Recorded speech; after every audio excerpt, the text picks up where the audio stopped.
ज्ञान the treasure में आपका स्वागत है। और हम आपको बताएंगे कि कैसे खत्म हुआ श्री कृष्ण सहित पूरा यदुवंश। 18 दिन चले महाभारत के युद्ध में रक्तपात के सिवाय कुछ भी हासिल नहीं हुआ। इस युद्ध में कौरवों के समस्त कुल का नाश हुआ। साथ ही पांचों पांडवों को छोड़कर पांडव कुल के अधिकांश लोग मारे गए। लेकिन इस युद्ध के कारण युद्ध के पश्चात एक और वंश का खात्मा हो गया था, और वो था श्री कृष्ण का यदुवंश। महाभारत युद्ध की समाप्ति के बाद जब युधिष्ठिर का राज तिलक हो रहा था, तब कौरवों की माता गांधारी ने महाभारत युद्ध के लिए श्री कृष्ण को दोषी ठहराते हुए श्राप दिया कि जिस प्रकार कौरवों के वंश का नाश हुआ है, ठीक उसी प्रकार यदुवंश का भी नाश होगा। गांधारी के श्राप से विनाश काल आने के कारण श्री कृष्ण द्वारका लौटकर यदुवंशियों को लेकर प्रयास क्षेत्र में आ गए थे। यदुवंशी अपने साथ अन्न भंडार भी साथ ले आए थे। कृष्ण ने ब्राह्मणों को अन्न दान देकर यदुवंशियों को मृत्यु का इंतजार करने का आदेश दिया था। कुछ दिनों बाद महाभारत युद्ध की चर्चा करते हुए सात्विकी और कृतवर्मा में विवाद हो गया। सात्विकी ने गुस्से में आकर कृतवर्मा का सिर काट दिया।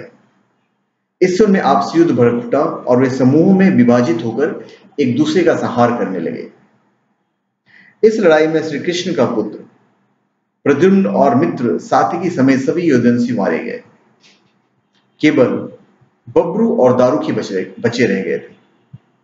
यदुवंश के नाश के बाद कृष्ण के ज्येष्ठ भाई बलराम समुद्र तट पर बैठ गए और एकाग्रचित होकर परमात्मा लीन हो गए, परमात्मा के अंदर। इस प्रकार शेषनाग के अवतार बलराम जी ने देह त्यागी और स्वधाम लौट गए। अभी बलराम जी के देह त्यागने के बाद जब एक दिन श्री कृष्ण जी पीपल के नीचे ध्यान मुद्रा में बैठे हुए थे, तब उस क्षेत्र में एक जरा नाम के बहेलिया आया हुआ था। जरा एक शिकारी था और हिरण का शिकार करना चाहता था।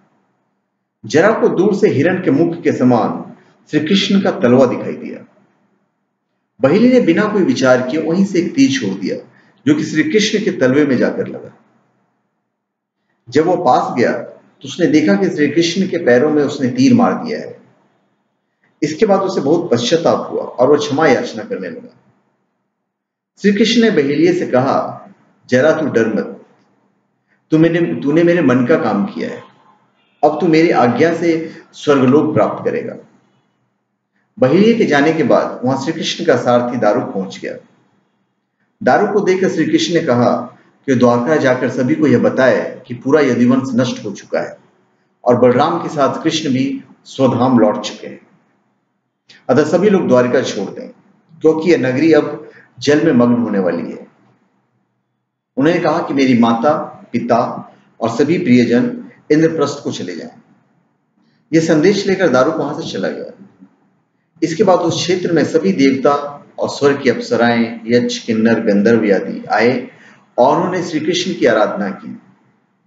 आराधना के बाद श्री कृष्ण ने अपने नेत्र बंद कर लिए और वे स्वशरीर ही अपने धाम को लौट गए। श्रीमद् भागवत के अनुसार जब श्री कृष्ण और बलराम के स्वधम गमन की सूचना इनके प्रिय जन तक पहुंची, तो उन्होंने भी इसे दुख से प्राण त्याग दिए।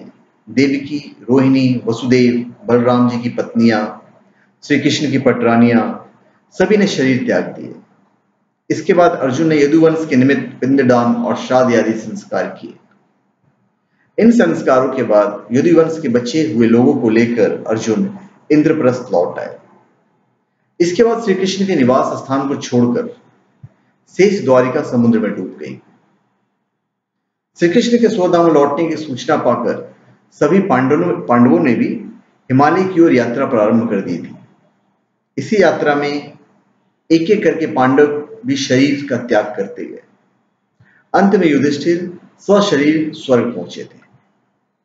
एक चीज मैं आपको बता दूं, संत लोग यह भी कहते हैं कि प्रभु ने त्रेता में राम के रूप में अवतार ली और बाली को छिपकर तीर मारा था। श्री कृष्ण अवतार के समय भगवान ने उसी बाली को और अपने लिए वैसी ही मृत्यु चुनी जैसे बाली को दी थी। तो धन्यवाद। आप हमारे चैनल पे सब्सक्राइब करें और अपने कमेंट दीजिए। धन्यवाद।